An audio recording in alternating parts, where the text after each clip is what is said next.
O Hospital Universitario de Ourense acolleu unha sesión informativa dirixida aos profesionais para dar a coñecer o novo protocolo de actuación fronte ao acoso sexual, o acoso por razón de sexo, orientación sexual, identidade sexual, expresión de xénero e características sexuais, así como a discriminación das persoas LGTBI, aprobado polo Servizo Galego de Saúde. O obxectivo da sesión foi difundir este documento, no que se establece expresamente unha política de tolerancia cero fronte ás condutas.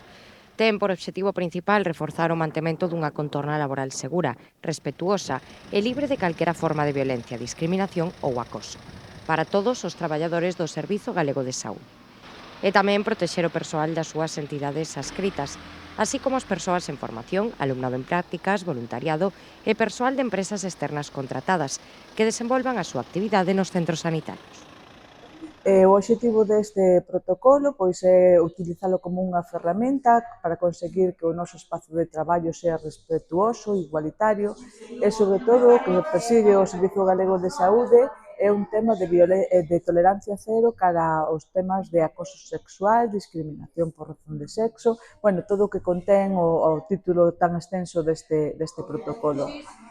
Para presentar unha comunicación, se se dan este tipo de situacións, pois hai dous tipos de formularios. O formulario número 1, que o presenta a propia persoa afectada por este tipo de situacións, ou pode ser unha terceira persoa a que presente a comunicación, o sea, porque viu que hai outra presunta persoa acosadora que fai comentarios ou manifestacións, actuacións cara a outra persoa. Entonces, a forma de poñelo en coñecemento da dirección é utilizando ese formulario da persoa informante, que se chama.